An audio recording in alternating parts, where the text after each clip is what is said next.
Our country, as well as the rest of the world, is currently coping with a huge issue, which is the pandemic that has compelled us to stay at home. Being confined to our homes all of the time can result in feelings of loneliness, fear, and worry. To deal with such scenarios, we must take an action that does not leave us from feeling alone. And the situation we are dealing right now is not a hindrance or a barrier to us not communicating with others since we can't get together personally, especially for those of us who are quite close. However, thanks to technological advances, we can now able to connect or speak with those who are far from us.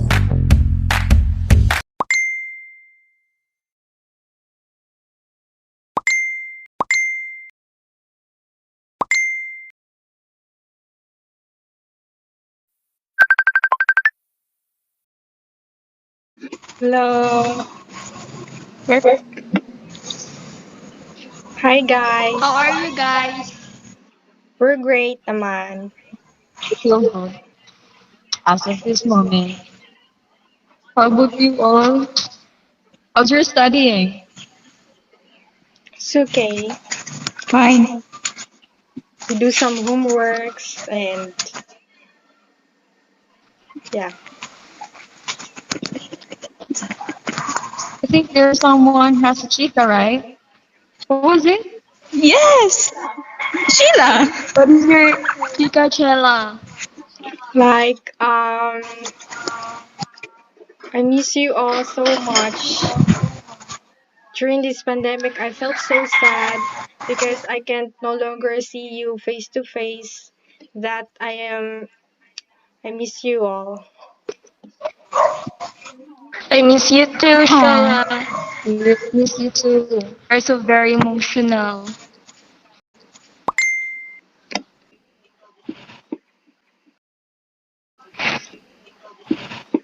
Can I end up this call because our professor sent us link for our class today and hope to see you again. Bye. Bye. Bye. Bye, Sheila. Bye.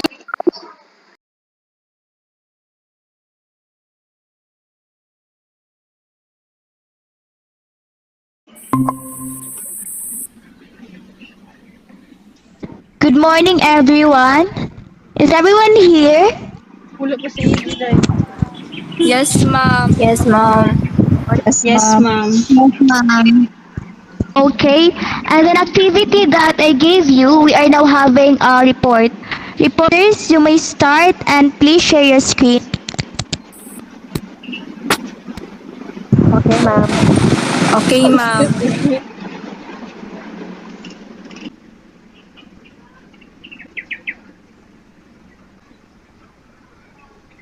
So we are the first group to report, and the topic is about types of communication. So there are types of communication according to mode, context, and purpose and style. So first is type of communication according to mode. There is verbal, nonverbal communication, and visual communication. Second, the types of communication according to context. So there are five types, which is the interpersonal, extended, organizational, and intercultural communication. For the last, we do have types of communication according to purpose and style. So we do have formal and informal communication. So first, we are going to discuss more about types of communication according to mode.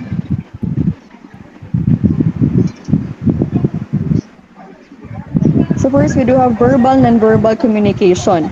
This type of communication is the blending of both verbal and nonverbal. Next page, please. So if we say verbal communication, it is the use of words to convey a message. Some forms of verbal communication, while the nonverbal communication, it is the transmission of message or signals through nonverbal platforms such as eye contact, facial expression, gestures, postures, and body language. So for the second type, we do have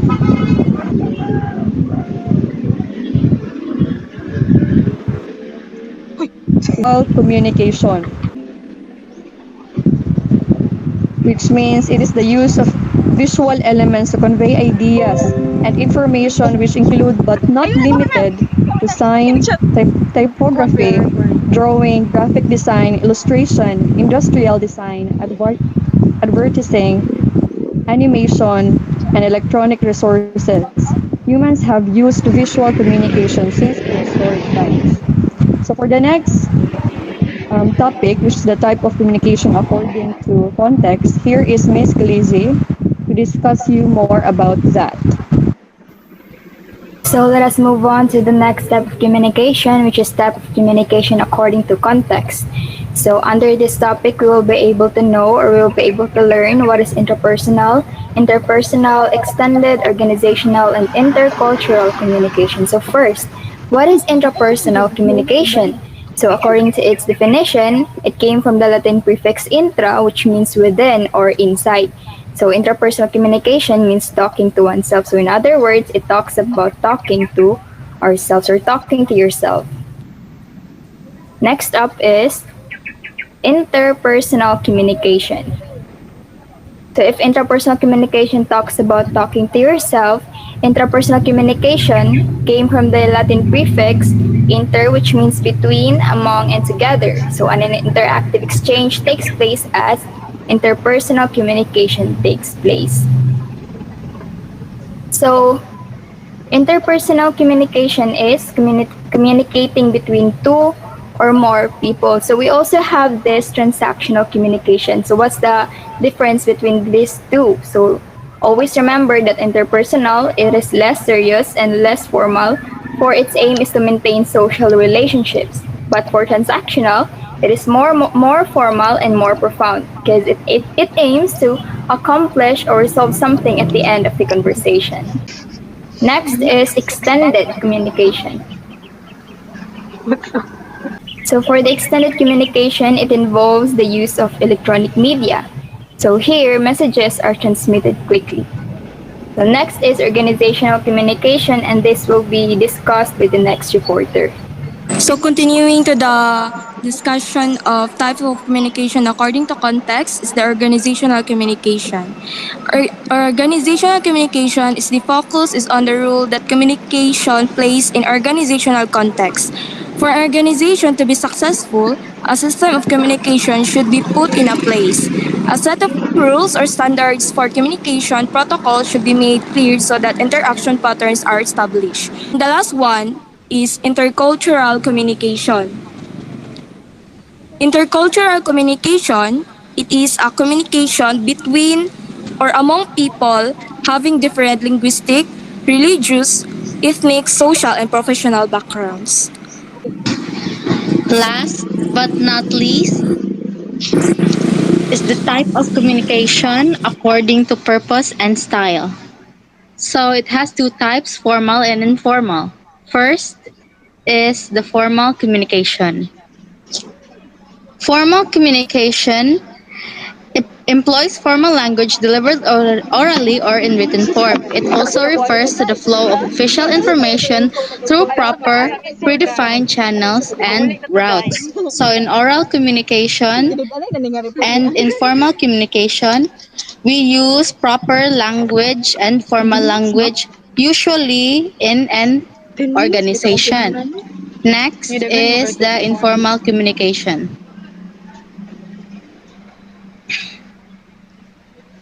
So, informal communication does not imply formal language. It involves personal and ordinary conversations. It is the casual, unofficial form of communication wherein the information exchanged spontaneously between two or more persons without conforming to the official rules, processes, systems, formalities, and chain of command. So, in other words, the informal communication is the type of communication that we use in our everyday life. That concludes our lesson for today. Thank you for listening. Once again, we are Group 1. Thank you. Okay, thank you and good job, reporters. Did you learn anything about the class? Yes, ma'am. Yes. Yes, Would ma'am. anyone like to tell me what have they learned? Would like to, ma'am. Okay. In communication, verbal and nonverbal communication can be combined when communicating. That's all, ma'am. Thank you, Jessa. Anyone else? I would also like to, ma'am. Okay. I understood in the report that there is a huge difference in communication between formal and informal, especially the use of words and their context. That's all, ma'am. Thank you. Very good. Okay, last one, please. Anyone? I would like to, ma'am. Go ahead, Nikki. I understood in the report that context is important to communication and that we should pay attention to its factors like cultural and social factors, ma'am. Okay, thank you, Nikki. So to sum it up, there are three classification of communication according to mode, context, purpose, and style. Although they are seem similar, they vary depending on the situation that a person is facing, what mode they are using, and the purpose of communication. That way, messages can be delivered properly. Any question, class, or violent reaction? None, ma'am. None, ma'am. None po. Okay, that's all for this morning. Thank you, reporters, and see you all in our next meeting. Goodbye, class. Goodbye. Bye, ma'am. Thank you, ma'am. Goodbye. Goodbye, ma'am. Thank you.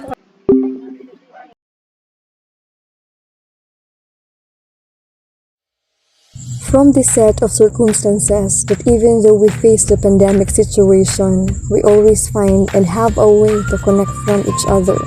We can still communicate without seeing together.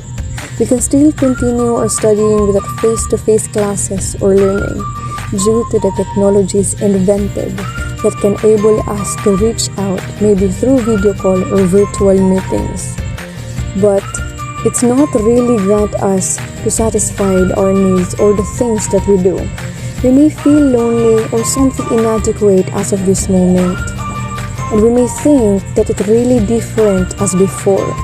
What important is we are still fighting and we are still willing to stay at home for the betterment of each and everyone.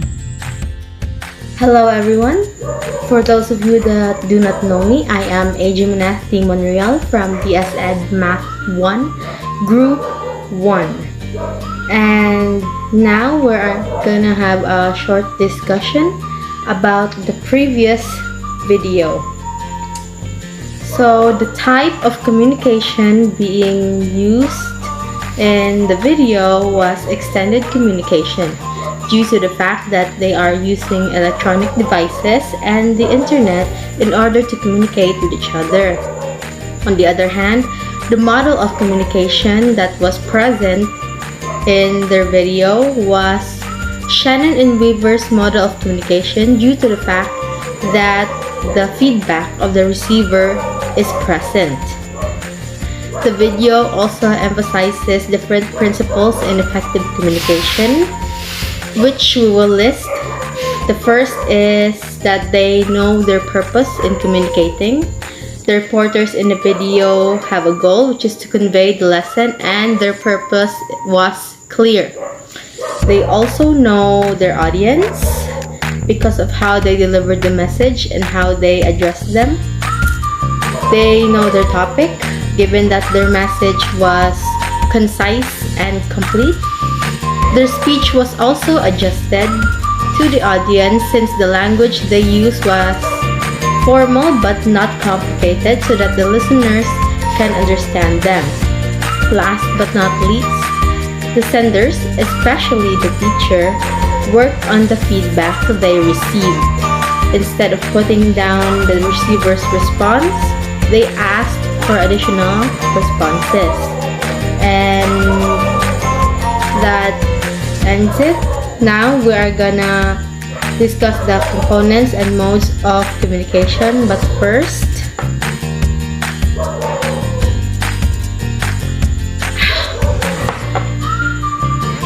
so now that that is settled, let us discuss the components and modes of communication. So there are 8 components of communication: the source, the message, the channel, the receiver, the feedback, the environment, the context, and the interference. First is the source. The source is also known as the sender and is the one that creates and sends the message that imparts information and or feelings. And therefore, it initiates communication. The message is what the source is trying to convey and how the source wants to convey it. Next is the channel. The channel is the way that a message is sent from the source to the receiver, and examples would be letters, speeches, text messages, and calls, and etc. The receiver is the one that receives the message, hence the name, and interprets it in a way that is either intended or not intended by the source. Next is the feedback. The feedback is the response of the receiver, whether intentional or not. It is the message that the receiver sends back to the source that can either be verbal or non-verbal. Next is the environment. The environment is the setting that you are surrounded with when you send or receive messages. The atmosphere can either be physical or psychological, and it affects the way of speech. Then the context. Basically, the context is what the people expect from each other. Usually, it involves the setting and the situation. And in other words, it is what people expect each other to say and to act. The last component is interference. It is also called the noise, and it is anything that interferes with the communication process. So interference can either be psychological, or the thoughts that interfere with what you are trying to say. It can be physical, like the weather and our health. It can be the linguistic and cultural barriers, seeing that we all have different upbringings. And it could also be mechanical, like the gadgets we use and the respective qualities. Now, let us discuss the modes of communication. So the mode of communication is how our views and feelings are communicated, which can be face-to-face, video, audio, or text-based. So first is face-to-face. So face-to-face is the most common mode, and we can engage it formally or informally. It has the advantage of us seeing the visual cues of the people that we are engaging in communication with, such as their gestures and their facial expressions. While video, it is a mode that can be used by people with web cameras. It is used when people are separated by a distance and they cannot interact face to face. It is an effective mode of communication aside from the technical glitches that we encounter. There is also the audio. Audio is when a message is conveyed but only the voice of the speaker is heard. And common examples would be the calls and voice messages. An obvious downside of the audio mode of communication is that you cannot see the visual cues of each other. Last but not least is the text-based communication. The text-based communication is actually self-explanatory. It disseminates information through emails and texts. Although it does not provide video and audio benefits, but it can reach a further and larger audience than the previous modes of communication, therefore giving it quite an advantage. So, putting the components of communication and the modes of communication side by side with the previous video, we can conclude that the senders are the reporters because they are the ones conveying the message. The message is the report, which is the type of communications. The channel is how they are reporting it, which is through video conferencing, through the conferencing app, Google Meet. Then the receivers are the fellow students and the teacher that is overlooking the subject. The feedback is the response of the receiver after the report that the senders gave. Then the environment is where they are located during their video conference, which is at their respective homes. The context is what they are trying to expect from each other. The senders are expecting the receivers to ask questions about them and to convey what they learned from their report. And then the interference is the one that is interfering with their video conference, like the quality of the cell service that is present in their area. Next, the mode of communication used in the previous video was the video mode of communication, which is actually obvious since they are using video conferencing and we can clearly see their gestures signifying that they are further away from each other and that they cannot meet face to face, and that is why the video is the mode of communication used in the role playing in the previous video. That is all. Thank you.